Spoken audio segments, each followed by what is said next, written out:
All right, so welcome to our project/workshop seminar. My name's Christine. I'm the project chair. We're here with Adrian, the president of IEEE. Want to say Hi, guys. Yeah, so today we're going to just talk about workshops we have planned for this semester, how we're adjusting to COVID, and at the end I have a question I would like to ask you guys about a project, so stay tuned. Okay, so Yeah, if you guys have any questions throughout it, this is more of like a, you guys can unmute yourself and ask us. Yeah, it's not really like wait until the end sort of thing. Yeah, I won't get offended if you guys like cut me off or whatever, or even just send something in the chat. So pretty much first thing that we have in mind would be a MATLAB tutorial. I don't know if any of you guys have been to the one from last semester, but this one's going to be pretty much along the same route. Some key pointers, we might add some extra stuff, really depends on time, but pretty much we're going to go over common syntax that you would need to just understand MATLAB in general for your labs or just classes. It's going to be hosted by one of our old board members named Ibrahim. I don't know if you guys know him or not. I emailed him. He said he'd be down to do it again. We're going to go over like plotting signals, going over lab simulations, but through the actual like writing out the equations and such. And that would be on October 1st. That would be the first workshop that we have planned. And then, yeah, I put a little picture of something that we would actually be typing out. Like that's probably would be teaching you just to have a kind of idea of what you guys would be seeing. Okay. And the next thing that we have, I'm trying to have these where it's like every 2 weeks. So the next one would be on the October 15th. It'd be OrCAD/PSpice. I know it's kind of hard to download PSpice right now because they switched it up, but I'm pretty sure I think Adrian had a link to the old one. Yeah, so what I'll be doing is that I have the installer for the old version of PSpice. You guys are welcome to get the new one. I will say that OrCAD, it does take a while to get back to people. So if you do want to get like the newer version, the student version, you're going to have to spam them because they sometimes don't even get back to you. And it's really weird. Yeah, and you need a code or something. Yeah, you need a student license for that. But if you want to use like the old one, the one that most of us at school have, yeah, I'll put up the installer on Google Drive and people can download it from there and you'll have the complete version. Yeah, so hopefully we can work that out. Pretty much what we would be doing on this program would be creating your own custom parts. Like I know some libraries don't have 7-segment displays or any of that stuff. And then finding libraries for common components you'd use for building the schematics that you would need. We can use the examples from like circuit analysis classes, signals and systems, any of that stuff to actually see like transient response, DC, AC sweep, all that good stuff. Yeah, just any circuit simulation. It's kind of the same concept as MATLAB, but more focused towards the actual schematic itself and simulating it. Yeah, one of the reasons that we want to do this one is because like you do get to learn about it in class and you get to like practice on it, but there's no real like class that really is dedicated to this. So especially when it comes to like simulating, you want to make sure that you know some of the basics for it because it does come in helpful for like a good amount of labs. Yeah, and a lot of the professors kind of hope to assume that you already know what's going on, especially with MATLAB and PSpice and all the actual programs for lab simulations. They kind of just expect you to know. So yeah, just this would be a good like heads up or a foundational kind of like you at least have something to go off of. Okay, so the next one would be C++. Kind of want to do more since it's COVID and we can't do as much hands-on things. We want to do a lot of like software and coding. So C++, since there's kind of like a different range of how much experience people have within the club, we have, I kind of want to have 3 days. And instead of like every 2 weeks, since it's the same subject, it's going to be like 3 consecutive Thursdays, where the first one would be on the 29th of October for the beginners, where we would talk about where to download Visual Studio, like the IDE for actual coding. And then we would go over just like syntax, like what to expect with functions and all that. The next one would be on November 5th, which is a more intermediate where we review the syntax, but we don't spend as much time on it. And we would start reviewing or introducing some applications, like if you want to code Hello World for the first time, for anyone who's like familiar with that, or just actually applying what we would have went over in the beginner one. And then I guess we would call it advanced one, which would be the third Thursday on November 12th. We would code a program, like if you want to code a blackjack or a vending machine or literally anything. We'd just be focusing solely on a program and not as much as for beginners, for anybody who's kind of already had experience and just wants to spend more time on that. Yeah. So one of the things is that we know that some of these may be a little bit introductory, but at the same time, it's good to like review some of the basics. And for something like making a blackjack game or doing a vending machine, you get to learn about like state fudge. What were they called? I'm blanking out on the term, but you get to learn a lot of like the other things that do get to be applied into other State classes. machines? There we go. State machine. I was Yeah. like free body diagram. I'm like, no, that's physics. Yeah, But no, same. a state machine is something that you'll be using in like more some of the higher divisions, especially if you're a computer engineer. You'll have to use them in like VHDL or Verilog classes. So you know, it's good to get the fundamentals out of the way and just like really hone in on those kinds of things. I just like thought about Verilog. That'd be also cool, but that could be for later. Yeah. Okay. So no questions so far. We're chilling. All right, cool. Next slide. So this one probably hosted by yours truly. This is EagleCAD. This is a step further from PSpice, in my opinion, because this would go from the actual schematic that you would design to a PCB design. So actually putting where you want to put the components on the board itself. And I'd be willing to go a step further and to show like where you can order it from, like how to go about actually getting it shipped to you, and you can solder it yourself and have your own projects. Because it's good to know things for lab classes and how to get all the stuff done for the grade, but it also feels really good to have some projects.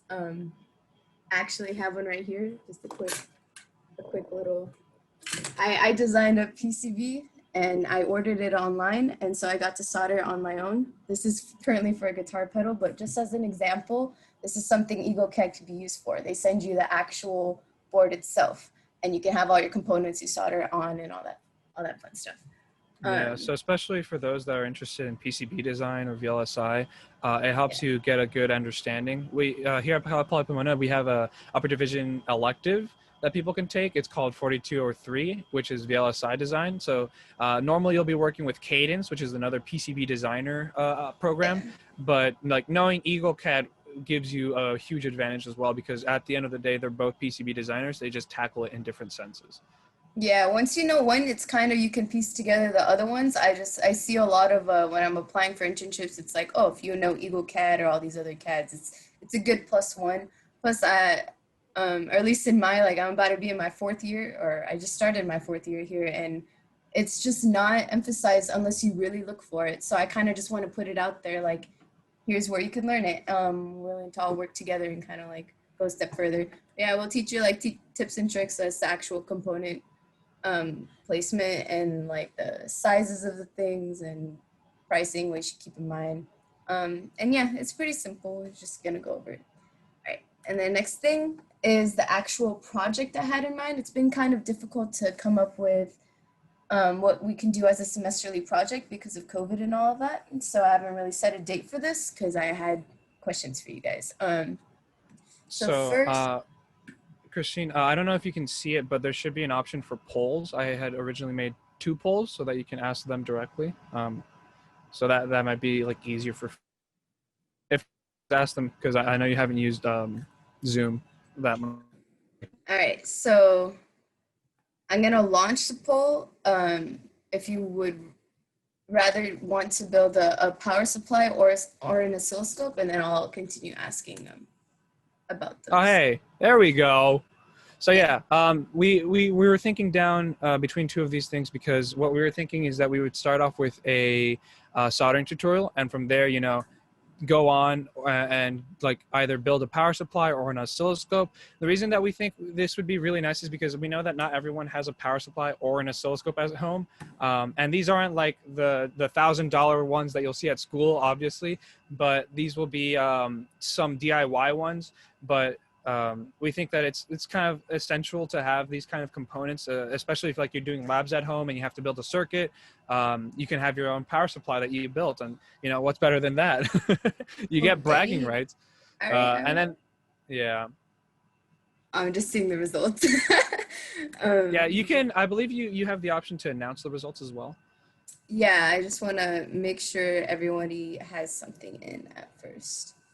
Yeah, so if you want to do something, or if you want to like, you can vote for which one you would prefer. If you guys have any questions right now, you know, go ahead and ask them. Yeah, Now's the time.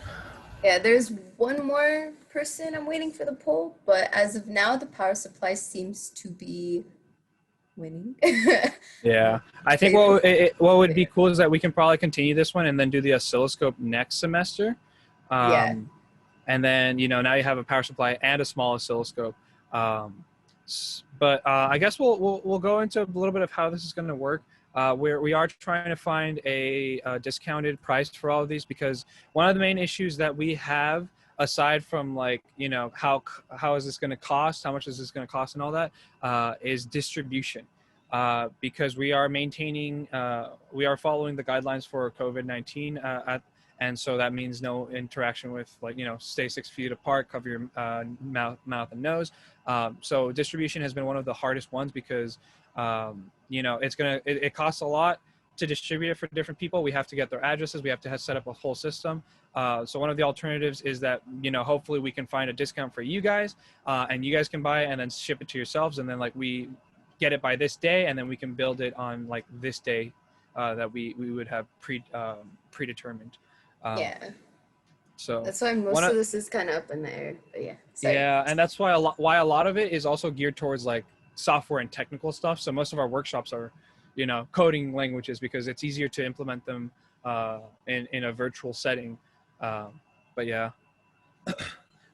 And also, so since it seems that power supply is the one that's winning, at least for right now, we will just go with that.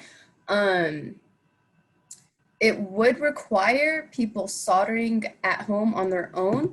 And given that there's some people who have never soldered, would probably be buying an iron for themselves for the first time, I wanted to personally ask, probably have to make another poll, but no, I made another poll. I made 2 polls. All right, for sure. So you can see it. All right. I'm gonna end this one then.